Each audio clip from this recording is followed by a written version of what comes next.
بسم اللہ الرحمن الرحیم۔ السلام علیکم ناظرین، ابتدا کے ساتھ میں ہوں آپ کا میزبان صبوغ سید۔ ناظرین، اللہ کے رسول صلی اللہ علیہ وآلہ وسلم کی حیات طیبہ، اس کے بارے میں قرآن حکیم میں اللہ رب العزت ارشاد فرماتے ہیں کہ لقد کان لکم فی رسول اللہ اسوۃ حسنہ، بے شک تمہارے لیے تمہارے رسول صلی اللہ علیہ وآلہ وسلم کی زندگی بہترین نمونہ ہے۔ اللہ تعالیٰ نے جس شخصیت کی زندگی کو بہترین نمونہ کہا تو بنیادی طور پر کہنے کا مطلب اور مقصد یہ تھا کہ آپ نے اگر دنیا اور آخرت میں کامیابی حاصل کرنی ہے، اپنے آپ کو سرفراز کرنا ہے، اس دنیا کے اندر بھی اور دنیا کے بعد والی جو زندگی ہے اس میں بھی، تو آپ کے لیے بہترین نمونہ اگر کوئی ہے تو وہ اللہ کے رسول صلی اللہ علیہ وآلہ وسلم کی ذات گرامی ہے، ان کی حیات مبارکہ ہے۔ اور آپ اپنی زندگی میں ایک ایک لمحہ، ایک ایک قدم اگر ان کے بتائے ہوئے طریقے کے مطابق چلیں گے، گزاریں گے، تو آپ دنیا اور آخرت دونوں میں کامیاب ہو سکیں گے۔ رسول اللہ صلی اللہ علیہ وسلم بیٹھے ہوئے تھے، صحابہ اکرام اللہ کے رسول کی خدمت میں حاضر ہوئے اور اللہ کے رسول سے یہ گزارش کی، یا رسول اللہ ہمیں کوئی ایسا طریقہ بتا دیں کہ ہم اللہ تعالیٰ کی ذات کے ساتھ محبت کریں، اللہ تعالیٰ کی ذات ہم سے محبت کرے، وہ کیا طریقہ ہو سکتا ہے؟ تو قرآن حکیم میں اللہ تعالیٰ ارشاد فرماتے ہیں کہ قل ان کنتم تحبون اللہ فاتبعونی یحببکم اللہ، کہہ دیجئے ان سے کہ اگر یہ اللہ سے محبت کرنا چاہتے ہیں تو اللہ سے محبت کا صرف ایک ہی طریقہ ہے۔ وہ طریقہ کیا ہے؟ اتباع رسالت مآب صلی اللہ علیہ وآلہ وسلم، کہ اللہ کے رسول صلی اللہ علیہ وسلم جو کام کرتے ہیں اسی طریقے سے وہ کام کیجئے، تو اس کے نتیجے میں کیا ہوگا کہ آپ کو اللہ سے محبت نہیں کرنی پڑے گی، اللہ آپ سے محبت کرے گا۔ تو اگر آپ یہ چاہتے ہیں کہ اللہ کی ذات آپ سے محبت کرے تو آپ نے پھر رسول اللہ صلی اللہ علیہ وآلہ وسلم کی حیات طیبہ اور ان کے نقوش پا جہاں جہاں لگے ہیں اس کے مطابق اپنی زندگی کو لے کے چلنا ہے، تو یہ پھر زندگی بڑی خوشگوار اور بڑی ہی بہترین گزر سکتی ہے۔ ناظرین، یہ موضوع بڑی اہمیت کا حامل ہے، لیکن سیرت طیبہ پر آپ کو پتہ ہے کہ انسانوں نے آج تک کتابوں کے ذخائر ہیں، سیرت طیبہ صلی اللہ علیہ وسلم پر جتنا کام کیا گیا ہے، آپ حیران رہ جائیں گے کہ نعت کے اندر نثر میں الگ کام ہے اور نظم میں الگ کام ہے، اور یہ کام اتنا منظم ہے، اتنا مستحکم ہے اور اتنا جامع ہے کہ انسان حیران رہ جاتا ہے کہ ایک شخص کی 63 سالہ زندگی پر 63 لاکھ سے بھی زیادہ کتابیں چھپی ہوئی ہیں۔ دنیا کی کون سی زبان ہے جس زبان میں اللہ کے رسول صلی اللہ علیہ وآلہ وسلم پر کتاب نہ لکھی گئی ہو اور لوگوں نے اس بات کی طرف دعوت نہ دی ہو کہ آؤ ہم تمہیں خیر کا، فلاح کا، اس دنیا کے اندر بقا کا اور اس دنیا اور آخرت میں ضمانت کا وہ راستہ بتائیں کہ جس پر چل کر آپ دنیا اور آخرت کو بہتر بنا سکتے ہیں۔ تو یہ بڑا ہی اہم موضوع ہے، لیکن بہت وسیع موضوع ہے اور چھوٹے سے پروگرام میں آپ اتنے وسیع پروگرام کا احاطہ نہیں کر سکتے۔ تو آج ہم نے کوشش کی کہ اللہ کے رسول صلی اللہ علیہ وآلہ وسلم کی حیات مقدسہ کے صرف 5 سبق آپ لوگوں کے ساتھ شیئر کیے جائیں، اور ہم کوشش کریں کہ یہ جو 5 سبق ہیں انہیں کیسے ہم لوگوں تک زیادہ سے زیادہ پھیلا سکتے ہیں، اور سب سے بڑی بات پھیلانے سے زیادہ ہم خود ان اسباق پر کیسے عمل کر سکتے ہیں۔ اور یہ بڑا بہترین طریقہ ہے کہ آپ اپنے بچوں کو رات ڈنر پہ بٹھائیں۔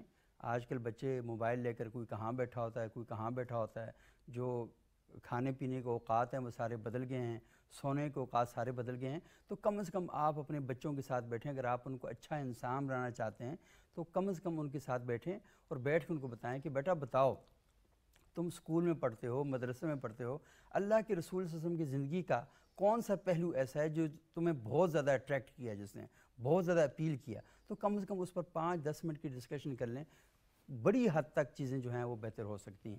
تو آج ہمارے ساتھ بڑی خوش قسمتی اس موضوع پر ہم گفتگو کریں گے، اور ہمارے ساتھ پاکستان کے 2 بڑی نامور علمی اور فکری شخصیات ہمارے ساتھ موجود ہیں۔ جناب پروفیسر ڈاکٹر ظفر اللہ بیگ صاحب، یہ سابق ڈین رہے ہیں اصول الدین کے بین الاقوامی اسلامی یونیورسٹی اسلام آباد میں۔ بہت شکریہ بیگ صاحب، آپ یہاں تشریف لائے۔ ہمارے دوسرے انتہائی معزز مہمان ہیں پروفیسر ڈاکٹر محمد سجاد صاحب، بہت علمی اور نامور فکری شخصیت ہیں، علامہ اقبال اوپن یونیورسٹی میں یہ پڑھا رہے ہیں۔ بہت شکریہ ڈاکٹر صاحب، آپ یہاں تشریف لائے۔ بیگ صاحب میں آپ سے یہ گزارش کرنا چاہوں گا کہ رسول اللہ صلی اللہ علیہ وسلم کی جو حیات مبارکہ ہے، آپ نے ساری زندگی سیرت پر کام کیا، کئی کتابیں آپ نے لکھی، ہمارے ناظرین کو بتائیے گا کہ 5 بڑے سبق کیا ہیں اس کے؟ نحمدہ و نصلی علی رسول الکریم، اما بعد فاعوذ باللہ من الشیطان الرجیم، بسم اللہ الرحمن الرحیم۔ میں انتہائی شکر گزار ہوں کہ آپ نے مجھے اس انتہائی مقدس مجلس میں حاضر ہونے کا موقع عطا فرمایا اور نبی کریم صلی اللہ علیہ وسلم کے ذات مبارک پر گفتگو کرنے کے لیے مجھے یہ سعادت حاصل ہو رہی ہے۔ صحیح۔ عرض یہ ہے کہ سیرت طیبہ ایک روشن اور ایک درخشاں قسم کی تاریخ ہے، صحیح، جس کی نہ کوئی مثل ہے اور نہ کوئی مثال ہے۔ واہ، دنیا میں بے ایک شک، ہی بے عظیم شک۔ انسان ایسا ہو گزرا ہے جس کی زندگی کو ہم نمونے کے طور پر لوگوں کے سامنے مثال کے طور پر، ماڈل کے طور پر پیش کر سکتے ہیں، اور اس بات میں کوئی بھی دنیا میں کسی بڑے سے بڑے مخالف کو بھی کوئی اعتراض نہیں، اور وہ بھی یہ نہیں کر سکتے کہ آپ کی زندگی پہ کوئی ایسا داغ ہو کہ جسے لوگوں کے سامنے پیش کرنے سے ہم مسلمان شرمندہ ہوتے ہوں۔ بے شک، آپ ایک بے داغ زندگی کے مالک ہیں۔ صحیح، لائف سٹائل کو سیرت کہتے ہیں۔ واہ، حضور نے جو فرمایا وہ حدیث ہے، اور جو کر کے دکھایا وہ سیرت ہے۔ وہ سیرت بہت خوب، بہت خوب۔ رسول اللہ کا لائف سٹائل۔ Life style. واہ، آپ دیکھیں کہ پیدائش سے لے کر وفات تک حضور کی زندگی 2 حصوں میں تقسیم ہم کر سکتے ہیں، ایک نبوت سے پہلے کی زندگی اور ایک نبوت کے بعد کی زندگی۔ دونوں رول ماڈل ہیں۔ واہ، جس معاشرے میں اور جس ماحول میں آپ پیدا ہو رہے ہیں وہ معاشرہ ایک جبر کا ماحول ہے، صحیح، ظلم و ستم اور استبدادات کا دور ہے، صحیح، استعمار کا دور ہے، سامراجی امپیریلزم کا دور ہے، قبائلی نظام ہے، معاشرتی نظام ہے، کوئی ریاست اور حکومت کا تصور وہاں موجود نہیں، قانون کا نام کی کوئی چیز نہیں، might is right was law of the land. معمولی باتوں پہ جھگڑا ہوتا تھا۔ مسدس عالیہ پڑھ لیں الطاف نالی میں، اس میں پورا عرب کے معاشرے پلانے پہ جھگڑا، کبھی گھوڑا آگے دوڑانے پہ جھگڑا، یہ گھوڑے دوڑانے پہ بھی 50 سال جنگ ہوئی۔ واہ، حالت دیکھیں، بنو عبس اور بنو زبیان کی مشہور جنگ ہے، 50 سال 2 قبیلوں کے درمیان، عبس اور زبیان کے درمیان۔ گھوڑا آگے دوڑانے پر، صرف گھوڑا، اس کا گھوڑا آگے کیوں نکل گیا، میرا پیچھے کیوں رہ گیا۔ اور اسی طریقے سے بنو قلب اور بنو قیس کے درمیان لڑائی، بنو عبس اور زبیان کے درمیان لڑائی، اچھا ڈاکٹر صاحب، ایک 40 سال چلتی رہی، ایک 50 سال چلتی رہی۔ 50 سال چلتی، لیکن ہم یہ دیکھ رہے ہیں، آپ نے بتایا کہ یہ 1400 سال پہلے کی بات ہے، لیکن جب علم اور عمل سے دماغ خالی ہو جائیں تو یہ لڑائیاں آج بھی ہم دیکھ رہے ہیں۔ جہالت سب سے بڑی بیماری ہے۔ صحیح، نبی کریم صلی اللہ علیہ وسلم صلی اللہ علیہ وسلم نے سب سے پہلی دعوت ہی یہی دی کہ جہالت کے خلاف آپ نے لڑائی شروع کی۔ صحیح، آپ کی جدوجہد تھی ہی جہالت کے خلاف، آپ کی جدوجہد تھی ہی علم کا نور پھیلانے کے لیے۔ صحیح، آپ دیکھ لیں کہ آپ پر جو پہلی وحی نازل ہوئی، جب آپ مبعوث ہوئے، جب آپ دنیا میں ایک نبی کی حیثیت سے متعارف ہو رہے ہیں، تو پہلے اقرا باسم ربک الذی خلق، صحیح، انسانیت کو دعوت دی جا رہی ہے کہ بھئی تعلیم حاصل کرو، صحیح، اور تعلیم حاصل کرنے کے لیے کوئی اختصاص نہیں، صحیح، عورت اور مرد دونوں پر تعلیم کو لازم کیا گیا۔ اب اقرا کا جو لفظ ہے یہ صیغہ امر ہے۔ صحیح، بالکل، صیغہ امر کا مطلب یہ ہے کہ یہ حکم ہے آپ پر، پڑھو، اور اگر آپ حکم کی پیروی نبی کے حکم کو وائلیٹ کریں گے تو گناہ کے مرتکب ہوں گے اور قابل سزا ہوں گے۔ صحیح، تو نبی کا حکم یہ ہے جو اللہ تعالیٰ نے آپ کو القاء فرمایا بذریعہ وحی جبریل امین، کہ آپ لوگوں کو تعلیم حاصل کرنے کی تعلیم دیں، کہ بھئی آپ تعلیم حاصل کرو۔ علم ایک نور ہے، العلم نور، صحیح، العلم خیر من المال، العلم یحرسک وانت تحرس المال۔ علم ایک دولت ہے جو مال مسروقہ میں شمار نہیں ہوتا۔ مال مسروقہ تو وہ چیز ہے، وہ متاع ہے جو آپ کماتے ہو، جائز طریقے سے یا ناجائز طریقے سے، صحیح، آپ اس کی حفاظت میں زندگی بسر کرتے ہو۔ علم تمہاری حفاظت میں واہ، ہر وقت رہتا ہے، تو گویا کہ علم کو اہمیت ہے مال پر، صحیح، العلم خیر من المال۔ تو گویا کہ نبی پاک صلی اللہ علیہ وسلم نے جہالت کے خلاف ہی جہاد کا اعلان کیا کہ جہالت ختم ہوگی تو امن عالم قائم ہوگا، واہ، اور امن کی ضرورت فرد سے لے کر معاشرے تک، معاشرے سے لے کر پوری دنیا تک، پورے عالم ملکوں تک امن کی ضرورت ہے۔ آپ دائی ہی امن کے تھے، گویا کہ آپ نے وعظ اور نصیحت، دعوت و تبلیغ، توحید، یعنی ایک خدا کو مانو، بے شمار خداؤں کو چھوڑو، ہر در کو در حبیب سمجھنے والا، ہر آستانے کو آستانہ یار سمجھنے والا کبھی بھی کامیابی حاصل نہیں کر سکتا صرف ایک کے آگے جھکو، وہ ایک سجدہ جسے تو گراں سمجھتا ہے، ہزار سجدوں سے دیتا ہے آدمی کو نجات۔ جو دعوت تعلیم دی گئی ہے، علم کی روشنی کی جو دعوت دی گئی ہے، اس کے اندر خدا واحد کی پرستش کی دعوت موجود ہے۔ صحیح۔ آپ نے علم کی فضیلت اس لیے بیان فرمائی تاکہ مرد اور عورت برابر علم کو حاصل کرنے کی جدوجہد میں اور اس جہاد میں شریک ہو جائیں اور اس کے نتیجے میں امن قائم ہو۔ اب دیکھیں کہ حضور کے بچپن میں ہی، جب آپ کی عمر بھی 10 اور 11 برس کے درمیان ہے، عرب کے معاشرے کے اندر ایک مشہور جنگ ہے، حرب الفجار کے نام سے ہے، جی جی بالکل، جس میں بنو ہاشم کی قیادت حضرت زبیر بن عبد المطلب کر رہے ہیں۔ حضور نے بھی اس میں پارٹیسپیٹ کیا ہے، لیکن ایک جنگجو کی حیثیت سے نہیں، ایک مشاہدے کی حیثیت، ایک مشاہدہ آپ کر رہے ہیں۔ صحیح۔ جب آپ نے دیکھا کہ سینکڑوں جانیں اور تلف ہو رہی ہیں، بے مقصد، بیکار، بغیر کسی وجہ کے بے گناہ لوگ مارے جا رہے ہیں، تو آپ نے امن پسند لوگوں کی ایک جماعت تیار کی، اللہ اکبر، نوجوانوں کی، شبان کی، اور ان سے یہ عہد لیا کہ ہم مل کر یہ جدوجہد کریں کہ امن قائم ہو، خون خرابے سے بچیں۔ واہ، یہ جو بلا وجہ ہم جنگیں کرتے ہیں، پانی پینے پہ، جھگڑوں پہ، گھوڑوں کو دوڑانے پہ، معمولی باتوں پہ، حرب جو ہر وقت ایک آگ جنگ کی مچی ہوئی ہے، اس سے لوگوں کو، انسانیت کو کیسے تحفظ دیں؟ وہ امن ہی ہے۔ مطلب جنگ انسانی جانوں کو تباہ کرنے کے لیے نہیں، بلکہ جنگ امن کے قیام کے لیے، امن کے قیام کے کے لیے تھی کہ آپ سوسائٹی کے اندر ان طبقات کو جنہیں خواہ مخواہ روندا جا رہا ہے، انہیں پیسا جا رہا ہے، تو ان کے لیے آپ اب نتیجہ یہ ہے کہ اس جنگ سے بچنے کے لیے آپ نے چند نوجوانوں کو اکٹھا کیا اور ایک معاہدہ ان سے دستخط کروایا، ان سے عہد اور پیمان لیا، جو حلف الفضول کے نام سے تاریخ میں مشہور ہے۔ یہ آپ کے بچپن کے زمانے کی بات ہے، صحیح، جب آپ ابھی بچے ہیں، اور وہ امن کا پہلا معاہدہ ہے واہ، جو تاریخ انسانی میں نظر آتا ہے۔ اس سے پہلے تاریخ مرتب نہیں، تاریخ کا پہلا ریکارڈ قائم ہو رہا ہے عرب کے معاشرے میں کہ حضور بچپن میں نوجوانوں سے عہد لیں، کیونکہ نوجوان کو اقبال نے مخاطب کیا ہے، یہی کچھ کر کر گزرنے کی صلاحیت اور اہلیت رکھتا ہے۔ بوڑھوں سے توقع انقلاب کی کم ہوتی ہے، نوجوان ہی مخاطب ہوتا ہے کسی بھی رہنما اور لیڈر کے لیے، کسی انقلابی کے لیے جو معاشرے میں اصلاحات چاہتا ہے، جو امان چاہتا ہے۔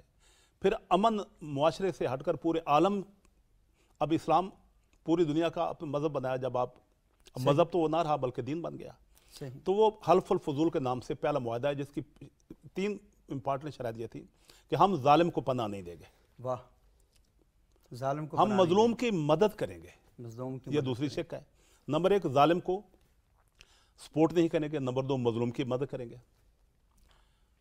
اور نمبر 3 یہ ہے کہ ہم جہالت کو دور کریں گے، واہ، لوگوں کے اندر پرچار کریں گے، امن کے نام پر تبلیغ کریں کیا گے۔ خوبصورت چیز کی طرف نشاندہی فرمائی، اور یہ تو آج بھی ہم کر سکتے ہیں، آج بھی کرتے ہیں کہ ہم اللہ کے رسول صلی اللہ علیہ وسلم کی زندگی کا اس اہم ترین جو رکن ہے کہ آپ نے کہا کہ ظالم کی مدد نہیں کریں گے، ظالم کی مدد، مظلوم کی مدد حمایت کریں گے، اور جہالت کے خاتمے کے لیے جدوجہد کریں گے۔ ظالم کو مکے میں داخل نہیں ہونے دیں گے، واہ، یہ بھی اس کے شاق کا حصہ ہے۔ پھر آپ دیکھیں کہ امن کی باتیں ہیں، صحیح، خانہ کعبہ کی تعمیر نو جب ہو رہی ہے اور قبائل عرب آپس میں دست و گریباں ہونے کی تیاری میں ہے کہ حجر اسود کو نصب کرنے کا، واہ، یہ سعادت میں آ سکوں، ہر ایک کی یہ خواہش تو ہے، کیا کمال حکمت عملی سے آپ کمال ہے۔ انہوں نے کہا کہ کل جو بھی باب حرم سے پہلے داخل ہوگا ہم اس کی بات مان لیں گے۔ ابو مغیرہ نے کہا، لکیلی دوسرے دن حضور داخل ہو رہے ہیں، انہوں نے کہا کہ جا صادق والا امین، کہ صادق اور امین آ گیا۔ واہ، یعنی بچپن میں ہی صادق اور امین ہونے کا خطاب جو ہے وہ عرب کے معاشرے میں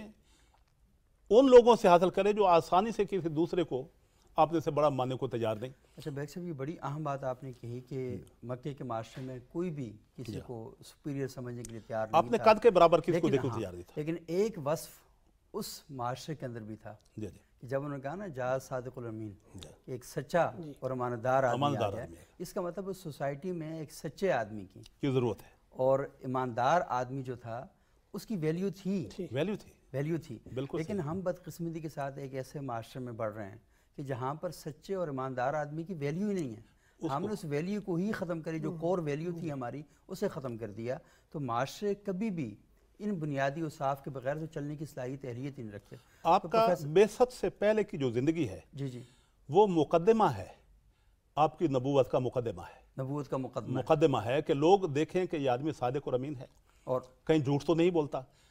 آپ نے اپنی زندگی کو لوگوں کے سامنے پیش کیا نبوت کے بعد، صحیح،